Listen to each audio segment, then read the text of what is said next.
नमस्कार साथियों, मैं अनीता श्रीवास्तव आपका हार्दिक अभिनंदन करती हूँ। श्रीमद् वाल्मीकि रामायण में आज का प्रसंग है लक्ष्मण की ओजवरी बातें, उनके द्वारा दैव का खंडन और पुरुषार्थ का प्रतिपादन तथा उनका श्री राम के अभिषेक के निमित्त विरोधियों से लोहा लेने के लिए उद्यत होना।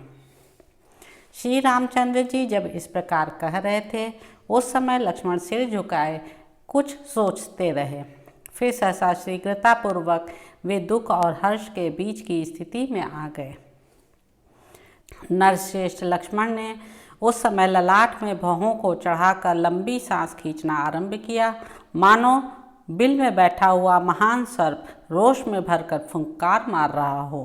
तनी हुई भौहों के साथ उस समय उनका मुख कुपित हुए सिंह के मुख के समान जान पड़ता था। उसकी ओर देखना कठिन हो रहा था। जैसे हाथी अपनी सूंड हिलाया करता है, उसी प्रकार वे अपने दाहिने हाथ को हिलाते और गर्दन को शरीर में ऊपर नीचे और अगल बगल सब ओर घुमाते हुए नेत्रों के अग्रभाग से टेढ़ी नज़रों द्वारा अपने भाई श्री राम को देखकर उनसे बोले, भैया, आप समझते हैं कि यदि पिता की इस आज्ञा का पालन करने के लिए मैं वन को ना जाऊं, तो धर्म के विरोध का प्रसंग उपस्थित होता है। इसके सिवा लोगों के मन में यह बड़ी भारी शंका उठ रही होगी कि जो पिता की आज्ञा का उल्लंघन करता है, वह यदि राजा ही हो जाए तो हमारा धर्म पूर्वक पालन कैसे करेगा। साथ ही आप यह भी सोचते हैं कि यदि मैं पिता की इस आज्ञा का पालन नहीं करूं, तो दूसरे लोग भी नहीं करेंगे। इस प्रकार धर्म के अवहेलना होने से जगत के विनाश का भय उपस्थित होगा। इन सब दोषों और शंकाओं का निराकरण करने के लिए आपके मन में वन गमन के प्रति जो यह बड़ा भारी संभ्रम आ गया है, यह सर्वथा अनुचित एवं भ्रम मूलक ही है, क्योंकि आप असमर्थ दैव नामक तुच्छ वस्तु को प्रबल बता रहे हैं। दैव का निराकरण करने में समर्थ आप जैसा क्षत्रिय शिरोमणि वीर यदि भ्रम में नहीं पड़ गया होता तो ऐसी बात कैसे कह सकता था। अतः असमर्थ पुरुषों द्वारा ही अपनाए जाने योग्य और पौरुष के निकट कुछ भी करने में असमर्थ दैव की आप साधारण मनुष्य के समान इतनी स्तुति या प्रशंसा क्यों कर रहे हैं। धर्मात्मन, आपको उन दोनों पापियों पर संदेह क्यों नहीं होता। संसार में कितने ही ऐसे पापासक्त मनुष्य हैं जो दूसरों को ठगने के लिए धर्म का ढोंग बनाए रहते हैं। क्या आप उन्हें नहीं जानते हैं। रघुनंदन, वे दोनों अपना स्वार्थ सिद्ध करने के लिए शठतावश धर्म के बहाने आप जैसे सच्चरित पुरुष का परित्याग करना चाहते हैं। यदि उनका ऐसा विचार ना होता तो जो कार्य आज हुआ है वह पहले ही हो गया होता। यदि वरदान वाली बात सच्ची होती तो आपके अभिषेक का कार्य प्रारंभ होने से पहले ही इस तरह का वर दे दिया गया होता। यह लोक विरुद्ध कार्य है जिसका आज आरंभ किया गया है। आपके सिवा दूसरे किसी का राज्याभिषेक हो, यह मुझसे सहन नहीं होने का। इसके लिए आप मुझे क्षमा करेंगे। महामते, पिता के जिस वचन को मानकर आप मोह में पड़े हुए हैं और जिसके कारण आपकी बुद्धि में दुविधा उत्पन्न हो गई है, मैं उसे धर्म मानने का पक्षपाती नहीं हूँ। ऐसे धर्म का तो मैं घोर विरोध करता हूँ। आप अपने पराक्रम से सब कुछ करने में समर्थ होकर भी कैकेयी के वश में रहने वाले पिता के अधर्मपूर्ण एवं निंदित वचन का पालन कैसे करेंगे। वरदान की झूठी कल्पना का पाप करके आपके अभिषेक में रोड़ा अटकाया गया है, फिर भी आप इस रूप में नहीं ग्रहण करते हैं। इसके लिए मेरे मन में बड़ा दुख होता है। ऐसे कपटपूर्ण धर्म के प्रति होने वाली आसक्ति निंदित है। ऐसे पाखंडपूर्ण धर्म के पालन में जो आपकी प्रवृत्ति हो रही है, वह यहाँ के जन समुदाय की दृष्टि में निंदित है। आपके सिवा दूसरा कोई पुरुष सदा पुत्र का अहित करने वाले पिता माता नामधारी उन कामाचारी शत्रुओं के मनोरथ को मन से भी कैसे पूर्ण कर सकता है। माता पिता के इस विचार को कि आपका राज्याभिषेक न हो, जो आप दैव की प्रेरणा का फल मानते हैं, यह भी मुझे अच्छा नहीं लगता। यद्यपि वह आपका मत है, तथापि आपको उसकी उपेक्षा कर देनी चाहिए। जो कायर हैं, जिसमें पराक्रम का नाम नहीं है, वही दैव का भरोसा करता है। सारा संसार जिन्हें आदर की दृष्टि से देखता है, वे शक्तिशाली वीर पुरुष दैव की उपासना नहीं करते हैं। जो अपने पुरुषार्थ से दैव को दबाने में समर्थ है, वह पुरुष दैव के द्वारा अपने कार्य में बाधा पड़ने पर खेद नहीं करता, शिथिल नहीं होकर बैठता। आज संसार के लोग देखेंगे कि दैव की शक्ति बड़ी है या पुरुष का पुरुषार्थ। आज दैव और मनुष्य में कौन बलवान है और कौन दुर्बल, इसका स्पष्ट निर्णय हो जाएगा। जिन लोगों ने दैव के बल से आज आपके राज्याभिषेक को नष्ट हुआ देखा है, वे ही आज मेरे पुरुषार्थ से अवश्य ही दैव का भी विनाश देख लेंगे। जो अंकुश की परवाह नहीं करता और रस्से या सांकल को भी तोड़ देता है, मद की धारा बहाने वाले उस मत्त गजराज की भांति वेग पूर्वक दौड़ने वाले दैव को भी आज मैं अपने पुरुषार्थ से पीछे लौटा दूंगा। समस्त लोकपाल और तीनों लोकों के संपूर्ण प्राणी आज श्री राम के राज्याभिषेक को नहीं रोक सकते।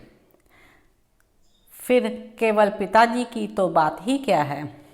राजन, जिन लोगों ने आपस में आपके वनवास का समर्थन किया है, वे स्वयं 14 वर्षों तक वन में जाकर छिपे रहेंगे। मैं पिता की और जो आपके अभिषेक में विघ्न डालकर अपने पुत्र को राज्य देने के प्रयत्न में लगी हुई है, उस कैकेयी की भी उस आशा को जलाकर भस्म कर डालूंगा। जो मेरे बल के विरोध में खड़ा होगा, उसे मेरा भयंकर पुरुषार्थ जैसा दुख देने में समर्थ होगा, वैसा दैव बल उसे सुख नहीं पहुंचा सकेगा। सहस्त्रों वर्ष बीतने के पश्चात जब आप अवस्था क्रम से वन में निवास करने के लिए जाएंगे, उस समय आपके बाद आपके पुत्र प्रजा पालन रूप कार्य करेंगे। पुरातन ऋषियों की आचार परंपरा के अनुसार प्रजा का पुत्रवत पालन करने के निमित्त प्रजावर्ग को पुत्र के हाथ में सौंपकर वृद्ध राजा का वन में निवास करना उचित बताया जाता है। धर्मात्मा श्री राम हमारे महाराज वानप्रस्थ धर्म के पालन में चित्त को एकाग्र नहीं कर रहे हैं। इसलिए यदि आप यह समझते हो कि उनकी आज्ञा के विरुद्ध राज्य ग्रहण कर लेने पर समस्त जनता विद्रोही हो जाएगी, अतः राज्य अपने हाथ में नहीं रह सकेगा, और इसी शंका से यदि आप अपने ऊपर राज्य का भार नहीं लेना चाहते हैं अथवा वन में चले जाना चाहते हैं, तो इस शंका को छोड़ दीजिए। वीर, मैं प्रतिज्ञा करता हूँ कि जैसे तटभूमि समुद्र को रोके रहती है, उसी प्रकार मैं आपकी और आपके राज्य की रक्षा करूँगा। यदि ऐसा ना करूँ तो वीर लोक का भागी ना हूँ।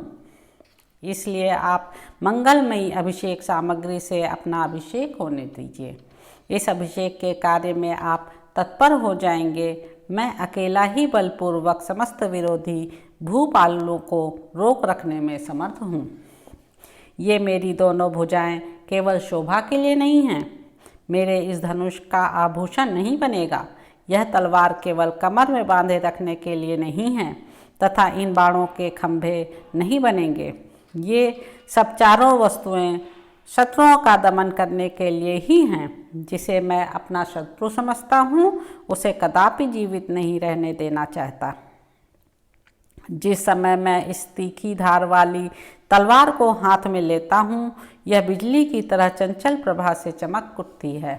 इसके द्वारा अपने किसी भी शत्रु को, वह वज्रधारी इंद्र ही क्यों ना हो, मैं कुछ नहीं समझता। आज मेरे खड्ग के प्रहार से पीस डाले गए हाथी, घोड़े और रथियों के हाथ, जांघ और मस्तकों द्वारा पटी हुई यह पृथ्वी ऐसी गहन हो जाएगी कि इस पर चलना फिरना कठिन हो जाएगा। मेरी तलवार की धार से कटकर रक्त से लथपथ हुए शत्रु जलती हुई आग के समान जान पड़ेंगे और बिजली सहित मेघों के समान आज पृथ्वी पर गिरेंगे। अपने हाथों में गोह के चर्म से बने हुए दस्ताने को बांधकर जब हाथ में धनुष ले मैं युद्ध के लिए खड़ा हो जाऊंगा, उस समय पुरुषों में से कोई भी मेरे सामने कैसे अपने पौरुष पर अभिमान कर सकेगा।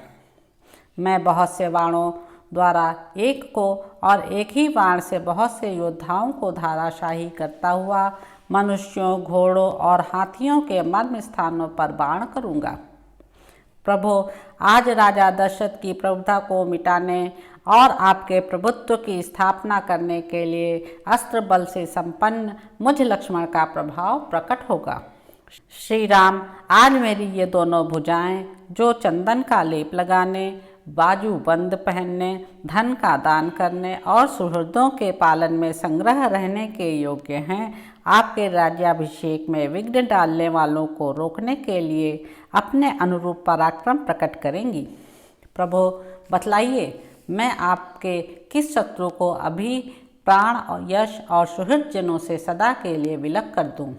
जिस उपाय से भी यह पृथ्वी आपके अधिकार में आ जाए, उसके लिए मुझे आज्ञा दीजिए। मैं आपका दास हूँ। रघुवंश की वृद्धि करने वाले श्री राम ने लक्ष्मण की ये बातें सुनकर उनके आंसू पोंछे और उन्हें बारंबार सांत्वना देते हुए कहा, सौम्य, मुझे तो तुम माता पिता की आज्ञा के पालन में ही दृढ़तापूर्वक स्थित समझो।